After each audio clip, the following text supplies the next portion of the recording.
Front house நண்பர்களுக்கு வணக்கம்.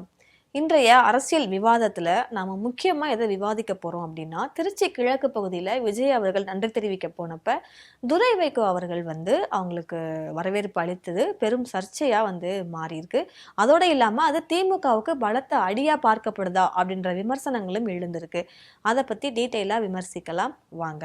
வணக்கம் சார். வணக்கம். இப்போ 2 நாளைக்கு முன்னால விஜய் அவர்கள் திருச்சி கிழக்கு பகுதியில் போய் நன்றி தெரிவிக்கிறன்ற பேர்ல வாக்கு சேகரிச்சுட்டு வந்தாங்கல்ல. அப்படி போகும்போது மதிமுக இந்த கட்சியை சேர்ந்த வைகோ அவர்களுடைய மகன் துரை வைகோ சால்வையை கொண்டு போர்த்தி மிகவும் சிரிப்போட ரொம்பவே சந்தோஷத்தோட வரவேற்றாங்க. இதுக்கு முன்னால வைகோ அவர்களை முதலமைச்சர் விஜய் சந்திக்க போகும்போது அவங்க வீட்டுக்கு எங்க வீட்டுல பணிபுரியறவங்க விசில் சின்னத்துக்கு தான் ஓட்டு போட்டாங்கன்னு சந்தோஷமா பகிர்ந்துக்கிட்டாங்க. ரொம்பவே அந்த வீடியோலாம் நம்ம பார்த்து புல்லரிச்சு போயிடுச்சு. இவங்க சின்னம் உதயசூரியன் சின்னத்துல நின்னாங்க. ஆனா அவங்க வீட்டு வேலைக்காரவங்களே விசில் சின்னத்துக்கு போட்டாங்களா அப்படின்ற மாதிரி எல்லாரும் விமர்சையா பேசிட்டு தான் இருந்தோம். இப்ப மதிமுக விஜய் கூட சேர போறாங்களா, டிவிக்கு கூட இணைய போகுதா? அப்படி இணைஞ்சிடுச்சுன்னா இது திமுகவுக்கு பெரிய அடியா இருக்கிறதே இப்போதைக்கு அவங்க மட்டும்தான். அவங்களும் பிரிஞ்சு போயிட்டாங்கன்னா இது மிகப்பெரிய இடியாதான சரிவாதான திமுகவுக்கு இருக்கும். இப்போ திமுகவுக்கு இது ஒரு பெரிய இழப்பா அப்படின்னு பாத்தீங்கன்னா இழப்பெல்லாம் கிடையாது. இதுல சட்ட சிக்கல்கள் இருக்கு. என்னன்னா இப்ப மதிமுக 4 தொகுதியில நின்னாங்களே, நின்ன தொகுதி எல்லாமே உதயசூரியன் சின்னத்துல தான் நின்னாங்க. தனிச்சின்னமா நிக்கல. இப்ப காங்கிரஸ் மாதிரி தனிச்சின்னமோ, விடுதலை சிறுத்தைகள் மாதிரி தனிச்சின்னமோ, இடதுசாரிகள் மாதிரி ஐயூமல் மாதிரி தனிச்சின்னத்துல நிக்கல. இவங்க உதயசூரியன் சின்னத்துல நின்னாங்க. இப்போ அவங்களுக்கு 2 எம்எல்ஏ இருக்காங்க. கடையநல்லூர், சீர்காழி 2 தொகுதியில அவங்க எம்எல்ஏவா இருக்கிறாங்க. இந்த 2 தொகுதியிலும் நீங்க கட்சி ரீதியா மதிமுக எம்எல்ஏக்கள் அப்படின்னு நீங்க சொல்லிக்கலாம். ஆனா எம்எல்ஏ சட்டமன்றத்துக்குள்ள வந்துட்டீங்கன்னா உதயசூரியன் சின்ன திமுக எம்எல்ஏக்கள் தான் அவங்க. இப்போ திமுகவுக்கு 59 இருக்குதுன்னா அதுல மதிமுக உறுப்பினர்களும் சேர்த்துதான். மதிமுக மட்டும் கிடையாது, இன்னும் சில கட்சிகள்லாம் இருக்கு. அவங்களும் சேர்த்துதான் திமுக உதயசூரியன் சின்னத்துல நின்று இருக்கிறாங்க. இப்போ துரை வைகோ பேசுறத மட்டும் நம்ம கொஞ்சம் குறிப்பிட்டு பேசணும். ஏன்னா இப்போ அவர் விஜய் அவரை சந்திக்கிறாரு, திருச்சி கிழக்குல சந்திக்கிறாரு, சால்வை அணிவிக்கிறாரு, மரியாதை செய்யறாருன்னா ஓகே. அவர் ஒரு நாடாளுமன்ற உறுப்பினர், திருச்சி நாடாளுமன்ற உறுப்பினர் துரை வைகோ. அந்த தொகுதிக்கு முதலமைச்சர் வரார், இது அரசியல் நாகரிகம் கருதி ஒரு சந்திப்பு அப்படின்னு நம்ம கடந்துட்டு போயிடலாம். ஆனா அவர் பிரஸ் மீட்ல ஒரு வார்த்தை சொல்றாருல துரை வைகோ அவர்கள், அதை தான் இங்க நம்ம நோட் பண்ணி பார்க்க வேண்டிய ஒரு விஷயமா இருக்கு. நாங்க உதயசூரியன் சின்னத்துல நின்னது துரதிருஷ்டவசமானது அப்படின்ற ஒரு வார்த்தையை விடுறாரு. அது மாத்திரம் இல்லாம நாங்க கூட்டணிக்குள்ள வந்ததே தப்பு, அதுவும் உதயசூரியன் சின்னத்துல நின்று அதை விட தப்பு அப்படின்ற மாதிரி தான் நம்மளால எடுத்துக்கொள்ள முடியுது. ஏன் அப்படின்னா இப்ப நீங்க திமுக கூட்டணியில் இருக்கிற விடுதலை சிறுத்தைகளா இருக்கட்டும், ஐயூஎம்எல்லா இருக்கட்டும், கூட்டணிக்கு ஆதரவு கொடுத்தாங்க, தாவேக்காவுக்கு ஆதரவு கொடுத்தாங்க. அவங்க ரிட்டர்ன் இவங்களுக்கு ஒரு கிஃப்ட் கொடுத்தாங்க. என்ன கிஃப்ட்னா, ஆட்சிக்கு வாங்க, அதிகாரத்துக்கு வாங்க, உங்களுக்கு அமைச்சரவையில இடம் கொடுக்குறோம் சொன்னாங்க. இவங்களை அக்செப்ட் பண்ணிக்கிட்டு போயிட்டாங்க. இந்த ஒரு விஷயம் இருக்குல்ல, இப்போ உதாரணத்துக்கு ஒன்றும் கிடையாதுங்க. நம்ம 2 பேரும் போறோம், ஒருத்தரை மீட் பண்ண போறோம் அப்படின்னா, எனக்கு மட்டும் ஒருத்தர் செஞ்சுட்டாருன்னா கூட வந்த உங்களுக்கு எதுவுமே சொல்லலாம், ஒரு வைத்தறிச்சல் இருக்குல்ல, ஒரு பொறாமை இருக்குல்ல, அந்த ஒரு வெளிப்பாடு தான் இதை எடுத்துக்கலாமா அப்படின்ற ஒரு கேள்வியும் அரசியல் வட்டாரத்துல எழும்ப வேண்டிய இருக்கு. ஏன்னா விசிகாவுக்கு அவங்களுக்கு அமைச்சரவையில் இருக்கிறாங்களே, ஐயூஎம்எல் அமைச்சர் இருக்கிறாங்களே, ஒருவேளை நம்ம தனி சின்னத்துல நின்று இருந்தா, நம்ம ஆதரவு கொடுத்திருந்தா நம்மளும் அதிகாரத்துக்கு வந்திருக்கலாம், அமைச்சரவையில் இடம் பெற்றிருக்கலாம் அப்படின்ற ஒரு ஆதங்கம் தான் இதை வெளிப்படுத்துதோ அப்படின்னு ஒரு விஷயம் இருக்குது. ஏற்கனவே இந்த திமுக கூட்டணிக்குள்ள இப்ப வைகோ அவர்கள் வெளியிட்ட செய்தி கூட என்ன அப்படின்னு பாத்தீங்கன்னா, திமுக கூட்டணிக்குள்ள நாங்க உதயசூரியன் சின்னத்துல நாங்க நிர்பந்திக்கப்பட்டோம், எங்களை நிர்பந்திச்சாங்க, நீங்க இந்த சின்னத்துல நிக்கணும்னு சொல்லிட்டு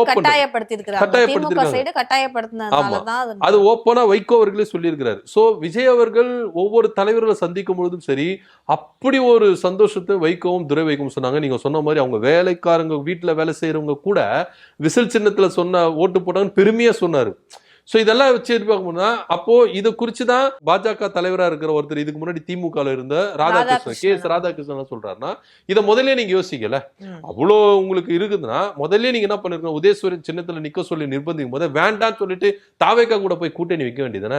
அப்போ நீங்க வெற்றி அடையணும், வெற்றி சுகத்தை நம்ம காணணும் அப்படின்றதுக்காக திமுக கூட்டணியில இருந்துட்டு இப்போ எங்களுக்கு குத்துதே கொடையுதுன்னு சொல்ற எந்த வித நியாயம் அப்படின்னு தான் அவரு பயங்கரமா கேட்கிறாரு. ஏன்னா மதிமுக கூட்டணிக்குள்ள வருதுனால தான் தான் இவர் வெளியேறினார் அப்படின்றதையும் ஒரு பதிவு பண்றாரு. இது மாத்திரம் இல்லாம இதே வைகோ அவர்கள் கலைஞருக்கும் திமுகவுக்கும் எந்த அளவுக்கு வசைப்பாடி இருக்கிறார், எந்த அளவுக்கு ஸ்டாலின் அவர்களே வந்து இவர் திட்டிருக்காரு, நம்ம வந்து பாத்திருக்கோம் முன்னாடி. ஆமா. ஆனா இப்போ மன்னிப்போம் மறப்போம் அப்படின்ற ஒரு கான்செப்ட்ல கூட்டணிக்குள்ள வந்து சேர்த்துக்கிட்டீங்க, இப்ப அனுபவிங்க அப்படின்னு சொல்றாரு. அது மாத்திரம் இல்லாம இதே வைகோ அவர்கள் கலைஞர் இறப்புக்கு பிறகு கலைஞர் இடத்துல இருந்து நான் ஸ்டாலினை பார்த்துப்பேன் சொன்னவர் வைகோ அவர்கள். ஆனா இன்னைக்கு உங்களுடைய நிலைமை என்ன ஆயிடுச்சு?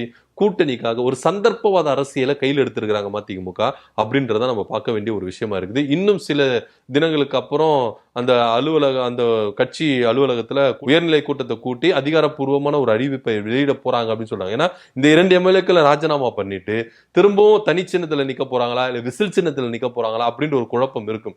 ஒருவேளை தனிச்சின்னத்துல நின்று அவங்க ஜெயிப்பாங்களா, ஒருவேளை ஜெயிச்சுட்டு உள்ள போனா அமைச்சரவையில இடம்பெறதுக்கான வாய்ப்புகள் உண்டு அப்படின்னு பார்க்க வேண்டியது இருக்குது. ஆனா இங்க திமுக கூட்டணியிலிருந்து இவங்க ராஜினாமா பண்ணுவாங்களா மாட்டாங்களா? ஏன்னா நிறைய சட்ட சிக்கல் இருக்கு. ஏன்னா இப்ப விஜய் அவர்களுக்கு போதுமான ஆதரவு ஐயுமெல், விடுதலை சிறுத்தைகள், இடதுசாரிகள், காங்கிரஸ் எல்லாம் கொடுத்துருக்கு. மதிமுகவுல இருந்து 2 எம்எல்ஏக்களை ராஜினாமா பண்ணிட்டாங்க போனா அவங்களுக்கு அங்க தகுந்த இடம் கிடைக்குமா அப்படின்னு ஒரு கேள்வி இருக்குல்ல. இப்போ இடைத்தேர்தல் வரப்போகுது, 5 இடைத்தேர்தல் வரப்போகுது. இதுல ஆல்ரெடி அதிமுகல இருந்து போன 4 பேரும் விசில் சின்னத்துல நிப்பாங்க. ஏன்னா தாவேக்கால போய் இணைஞ்சிட்டாங்க, விசில் சின்னத்துல நிப்பாங்க. அவங்க ஆல்ரெடி பாத்தீங்கன்னா 5 தொகுதியில அவங்க ஜெயிச்சுட்டு போனா 5 தொகுதி அவங்களுக்கு வந்து கெயின் தான். சோ அப்படி பார்த்தாலும் இங்க இருந்து இவங்க ராஜினாமா பண்ணிட்டு போனாலும் மதிமுகவுக்கு ஒரு அங்கீகாரம் கிடைக்காது. சோ இதை வந்து தீவிர என்ன பண்ணுவாங்க யோசிப்பாங்க. சோ இதுல திமுக கூட்டணியிலிருந்து கூட்டணியை முறிச்சிட்டு போறதுக்கும் வாய்ப்புகள் உண்டு. ராஜினாமாவை இவங்க ராஜினாமா பண்ணிட்டு போறதுக்கும் வாய்ப்புகள் அதிகமா இருக்குது அப்படின்னு தான் பார்க்கணும். ஆனா இதுல ஒரு சின்ன ஒரு விஷயம் என்னன்னா, இன்னும் அதிகாரப்பூர்வமா யாரும் அனௌன்ஸ்மெண்ட் பண்ணல.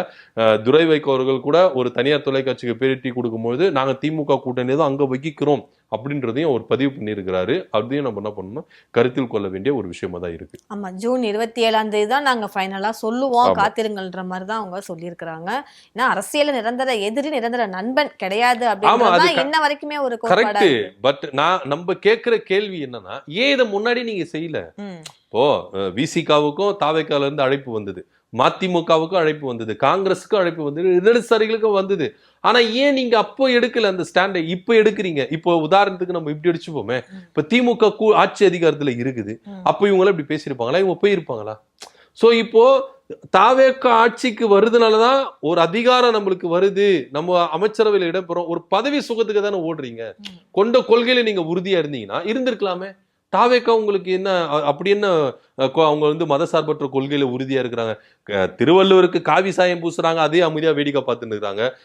தேசிய கல்வி நிறுவனங்கள் உள்ள கொண்டு வரணும்னு சொல்றாங்க, அதுவும் அவங்க அமைதியா பார்த்துறாங்க. அவங்களுக்கு என்ன ஒரு கொள்கை இருக்கு? திமுக மாதிரி எல்லா விஷயத்துக்கும் எதிர்த்து போராடுறாங்க. ஏன்னா இதுக்கப்புறம் தான் நம்ம பார்க்க போறோம் ஒவ்வொரு விஷயங்களும். பாஜக கொடுக்கிற நெருக்கடிகளுக்கு இதுக்கப்புறம் தான் நம்ம என்ன பண்ண போறோம், பொறுத்து வந்து பார்க்க போறோம். தாவேக்கா எந்த அளவுக்கு திண்டாட போகுது, திணற போகுது, கூட இருக்கிற கூட்டணி கட்சிகள் எந்த அளவுக்கு தாவேக்காவுக்கு முட்டு கொடுக்க போறாங்க பதவிக்காக. அவங்க போனாங்களே, அவங்களே எப்படி எல்லாம் முட்டு கொடுக்க போறாங்க. அப்படி இன்னைக்கு இக்கரைக்கு அக்கறை பச்சையா இருக்கும், அங்க போய் பார்த்தா தான் அது காஞ்ச கருவாடா இருக்கும். அந்த மாதிரி ஒரு கதையா தான் இவங்க பண்றாங்க. இந்த ஸ்டாண்டை நீங்க தேர்தலுக்கு முன்பு அப்பயே சொல்லியிருக்கலாமே, திமுக கூட்டணியில இருந்து நாங்க வெளியே போறோங்க, தாவேக்கு எங்களுக்கு அனுப்பி கொடுக்குறாங்க, போறோம், எங்களுக்கு அதிகாரத்துல பங்கு தரன்றாங்க, அங்க போயிருக்கலாமே, ஏன் போகல அப்படின்ற கேள்வி இருக்குல்ல. இதுதான் நம்ம முன்வைக்கிற கேள்வியா இருக்கு. ஆமா, பிரஸ் மீட் கொடுக்கறப்ப கூட நாகரிகம் கருதி நான் வந்து சந்திச்சேன்னு சொல்லி அவரை முடிச்சிருக்கலாம். ஆனா இவர் வந்து தேவையில்லாம துரதிருஷ்ட விஷயமாக நாங்க வந்து நின்ன வேண்டியதா போச்சு, நிர்பந்தமயமாக்கப்பட்டதுன்ற மாதிரிலாம் இவங்க சொன்னது கொஞ்சம் இதுதான். இரண்டாவதாக பாத்தீங்கன்னா, ஏடிஎம்கே ஐடி விங்லேருந்தே வந்து முதலமைச்சர் விஜய் வந்து கடுமையா விமர்சிச்சிருக்காங்க. நீங்க கோட்டு போட்டுக்கோங்க, இல்ல போயஸ் கார்டன்ல வீடு வாங்கிக்கோங்க, என்ன வேணாலும் பண்ணிக்கோங்க, யார் இப்ப கேட்டா, எதுக்கு நீங்க மற்றும் பலர் தீர்ந்து போன சக்தி அப்படின்லாம் சொல்லி விமர்சிக்கிறீங்க? இந்த தீர்ந்து போன சக்திகிட்ட இருந்தானே எம்எல்ஏவை நீங்க பறிச்சுக்கிட்டீங்க, இங்கேருந்து கபலீகரம் பண்ணி ராஜினாமா பண்ண வச்சு உடனுக்குடனே உங்களுடைய தலைமை செயலகத்திலேயே அவங்களுக்கு உறுப்பினர் கார்டு போட்டு கொடுத்து அவங்கள வந்து உங்க பக்கம் இழுத்துக்கிட்டீங்க. ஆட்சிக்கு வரத்துக்கு முன்னாடியே குதிரை பேரம் நீங்கெல்லாம் பண்ணுனீங்க, மாற்றம்னு சொல்லி எதையுமே நீங்க வந்து எல்லாத்தையுமே மாத்திட்டீங்க, நல்லபடியா மாத்தல, ஆனா நீங்க இது மாதிரி மாத்தி வச்சிருக்கிறீங்க. இப்படி இருக்கும்போது நீங்க வந்து என்ன விமர்சிக்கலாமா அப்படின்ற மாதிரி இபிஎஸ் அவங்க வந்து விமர்சிச்சிருக்காங்க. ஐடி விங்ல இருந்து அந்த மெசேஜ் வந்து வந்திருக்கு. ஆக்சுவலா இது வந்து பாத்தீங்கன்னா ஒரு மாபெரும் ஆண்ட கட்சி 50 வருடங்களாக இந்த தமிழ்நாட்டில் திராவிட கட்சிகளில் ஒன்றான அதிமுகவை பார்த்து எந்த அளவுக்கு ஒரு கேலி கிண்டல் செஞ்சிருக்கிறாரு அப்படின்றலாம் போகணும். இப்போ இன்னைக்கு அதிமுகவுல இருந்து தாவேக்காவுக்கு பிரிஞ்சு போயிருக்கிறாங்கல்ல, இவங்க யாரால வளர்த்தெடுக்கப்பட்ட பிள்ளைகள் நீங்க நினைக்கிறீங்க? ஒண்ணு எம்ஜிஆரால வளர்த்தெடுத்த பிள்ளைகளா இருப்பாங்க, இல்ல ஜெயலலிதாவால அடையாளப்பட்டவர்களா இருப்பாங்க. அதிமுக தான் இவங்களுக்கு பேஸே. ஆமா. பிரிஞ்சு போன 4 எம்எல்ஏக்கள் முதற்கொண்டு மாவட்ட செயலாளர்கள் எல்லாருமே, முன்னாள் எம்பிகள் எம்எல்ஏக்கள் எல்லாமே தாவேக்காவில இங்க அதிமுகவில இருந்து தாவேக்காவுக்கு போயிருக்கிறவங்க பேஸ் யாருன்னா அதிமுக தான். ஒன்னு எம்ஜிஆரா இருந்திருப்பாங்க, இல்ல ஜெயலலிதா இருந்திருப்பாங்க. ஆனா இன்னைக்கு அதே கட்சியை தான் விஜய் அவர்கள் கேலி கிண்டல் செய்யறாரு. தீர்ந்து போன கட்சி அப்படின்னு சொல்றாரு. இன்னும் பால் தீந்து போயிருச்சு, சக்கரை தீந்து போயிருச்சு, எண்ணெய் தீந்து போயிருச்சு அப்படின்ற மாதிரி அதிமுக தீந்து போயிருச்சு அப்படின்னு சொல்றாரு. தீர்ந்து போன ஒரு கட்சி அப்படின்னு சொல்றாருல, அதிமுக தீர்ந்து போகல, நீங்க அபகரிச்சிருக்கீங்க. அதாவது பதவி சுகத்துக்காக வருகிற இந்த கட்சியில இருந்து வருகிற எல்லாரையும் வாங்க வாங்க வாங்கன்னு சொல்லி என்ன பண்ணிடுறீங்க, கூப்பிட்டுக்கிறீங்க. இப்போ என்ன நான் கேள்வி, அப்படின்னா சேர்க்க கூடாதா, அப்படின்னா பண்ணக்கூடாதா, இதுன்னு அரசியல் சட்டத்துல இருக்குதா அப்படின்னா அப்படின்னா கிடையாது. ஒரு கட்சியில இருந்து அதிருப்தியாளர்கள் வெளியேறாங்க, ஒரு கட்சியில போய் சேர்றாங்கன்னா பிரச்சனை கிடையாது. ஆனா நீங்க குதிரை பேரம் நடத்துனீங்களா, அதை இங்க சுட்டி காட்டுறாங்க அதிமுக. ஏன்னா 4 எம்எல்ஏக்களை நீங்க என்ன பண்றீங்க, ராஜினாமா பண்ண வச்சுட்டு உடனே என்ன பண்றீங்க, சட்டமன்றத்துக்குள்ளேயே தலைமைச் செயலத்துக்குள்ளேயே அதிரடியா நீங்க என்ன பண்றீங்க, எல்லாமே செய்யறீங்க. டிடிவி தினகரன் எம்எல்ஏவே உங்களுக்கு சாட்சி, குதிரை பேரத்துக்கு என்ன பண்ணீங்கன்றது. ஆமா, காருக்குள்ள கையெழுத்து போட்டது, ஒரு வீடியோ வெளியிட்டது, அதுவே சாட்சி குதிரை பேரத்துக்கு அப்படின்றத எடப்பாடி பழனிசாமி ஆணித்தனமா சொல்றாரு. அது மாத்திரம் இல்லாம 25 எம்எல்ஏக்கள் உங்களுக்கு சப்போர்ட் பண்ணாங்களே, அப்ப தெரியல தீர்ந்து போன கட்சின்னு, இப்பதான் தெரியுதா?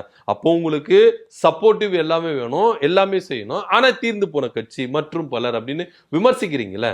இதுல உன்னிப்பா நீங்க ஒரே ஒரு விஷயத்தை கவனிக்கணும்.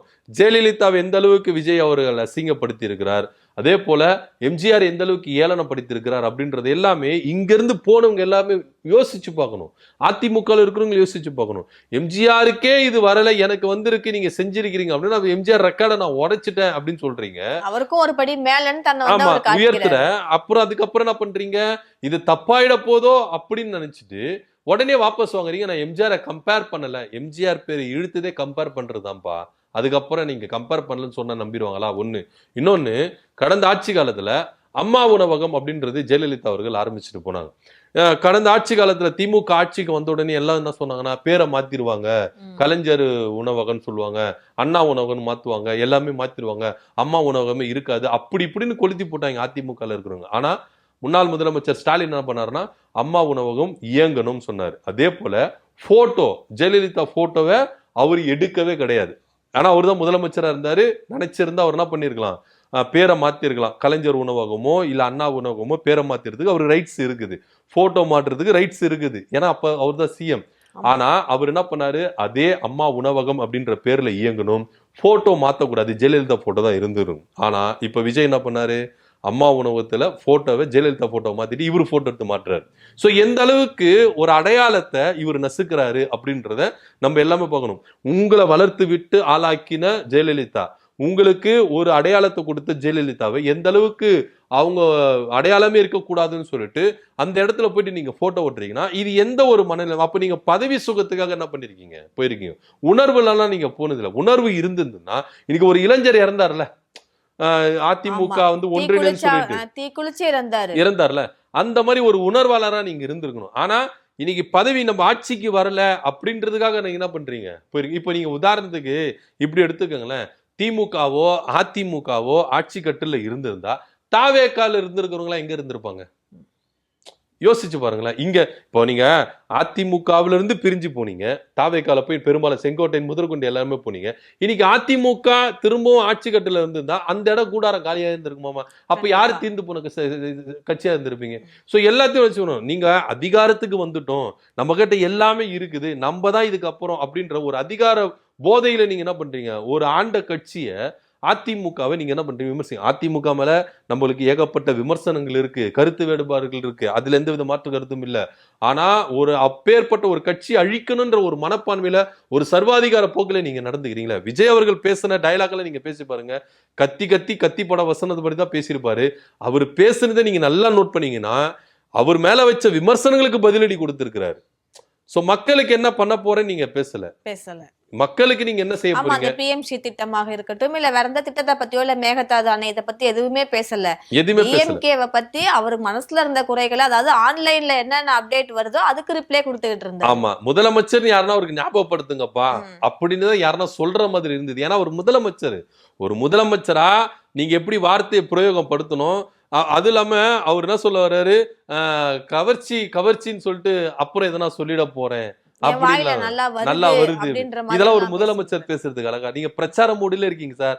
யாருன்னா அவர்கிட்ட சொல்லி கொடுங்கப்பா, முதலமைச்சர்ப்பா, ஒரு வேற மாதிரி டோன்ல மாத்த சொல்லு. அந்த மென்டாலிட்டி இருக்குல்ல, பாடி லாங்குவேஜ் இருக்குல்ல, இது எந்த விதத்துக்கு? இப்போ நீங்க அந்த பஸ்ல இருக்கும் போது நீங்க அப்படி பேசுறீங்கல்ல, சட்டமன்றத்துக்குள்ள நீங்க எப்படி பேசுறீங்க? அப்படியே மேனரிசம் வந்து மாறுது. அந்த மாறுதுல. போஸா பஸ்ஸை இருக்கட்டும், விட்டு எல்லாமே இறங்கின மாறுது. உடனே, நீங்க வேன்ல ஏறின உடனே உங்க பாடி லாங்குவேஜ் மாறுது.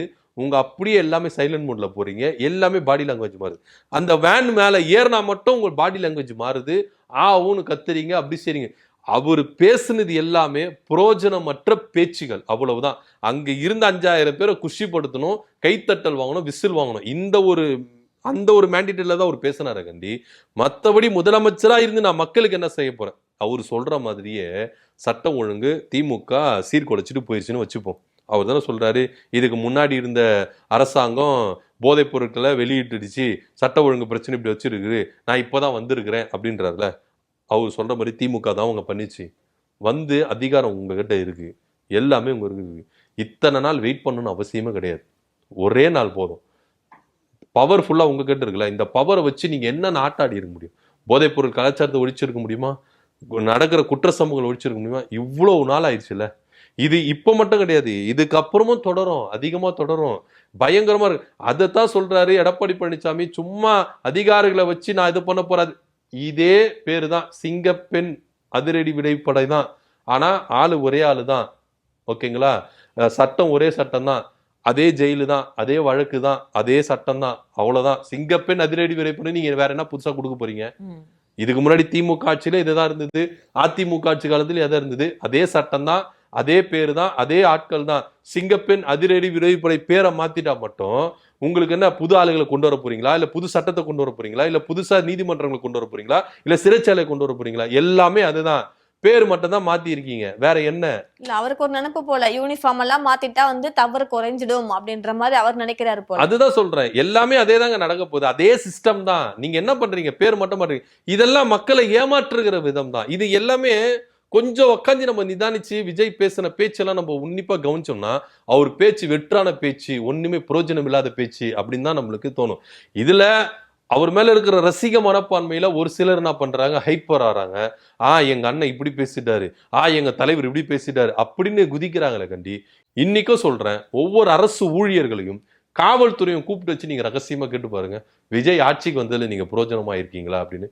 கண்ணீர் வெடிப்பாங்க, ரத்த கண்ணீர் வெடிப்பாங்க. விஜய்க்கு ஏன் தான் நம்ம ஓட்டு போட்டோம், விஜய் எப்படிப்பா நம்ம சூஸ் பண்ணோம் அப்படின்ற ஒரு வேதனை தான் எல்லார் மத்தியிலும் இருக்குது. அரசு ஊழியர்களே நீங்க என்ன பண்றாங்க, புலம்புறாங்க.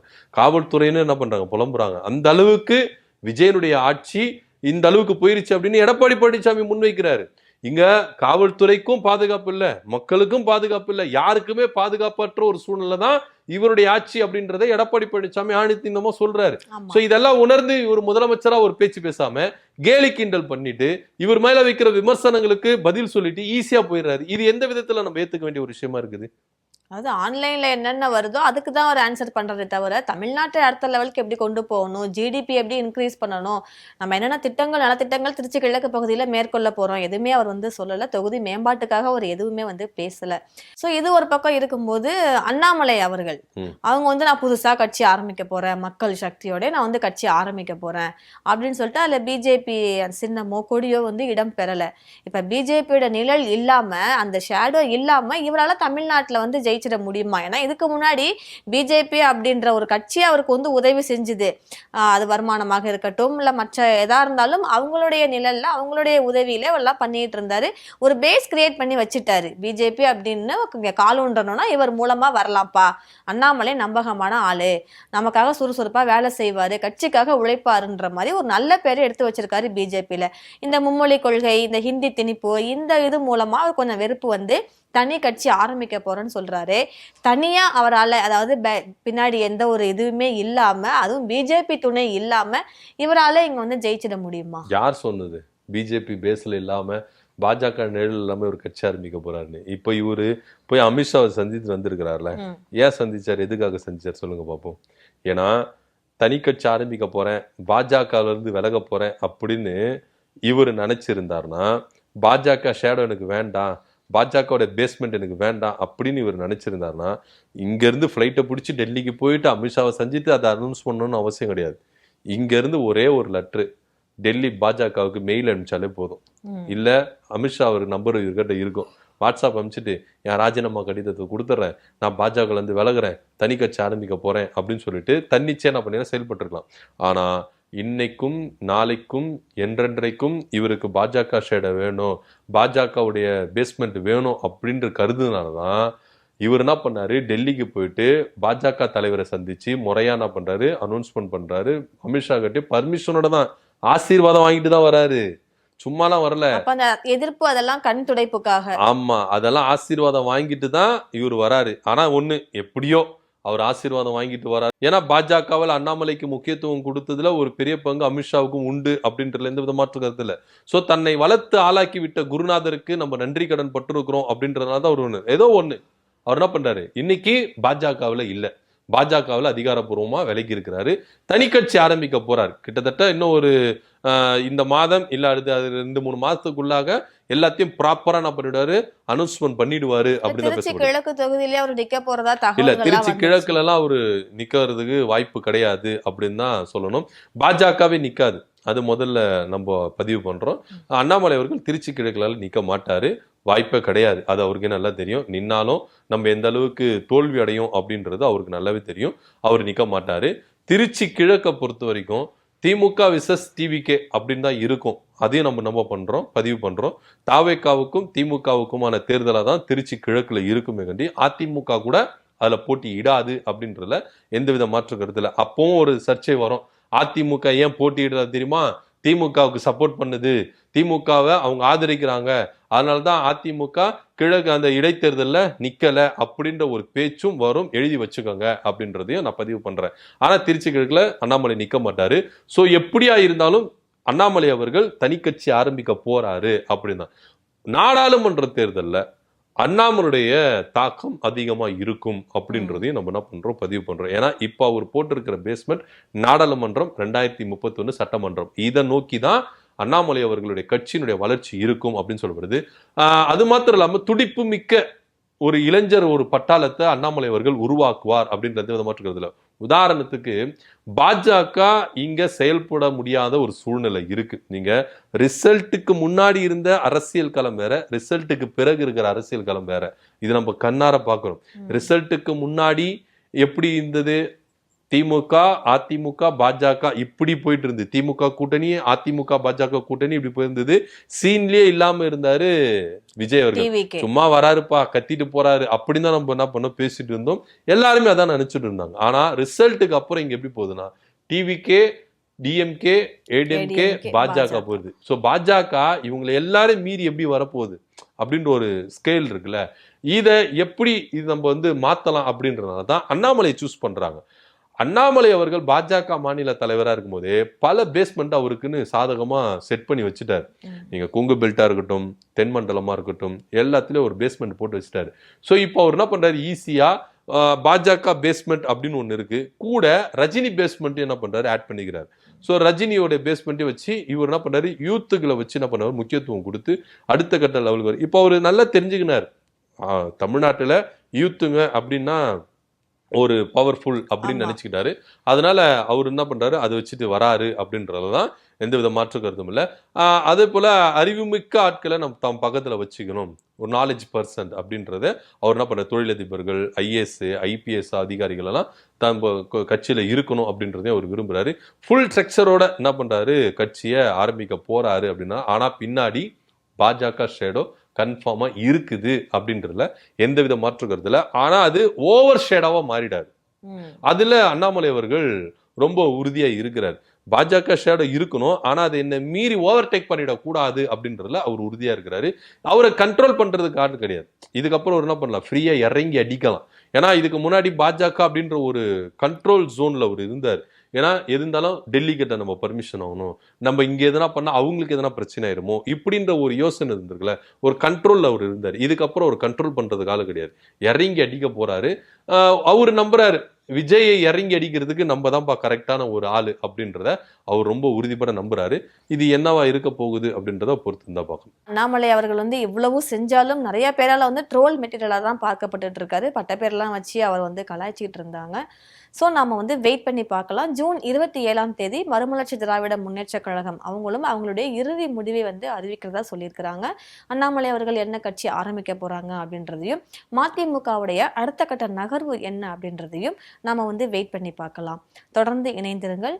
மீண்டும் நாளை நாம் அரசியல் நிகழ்ச்சியை அலசி ஆராயலாம். நன்றி.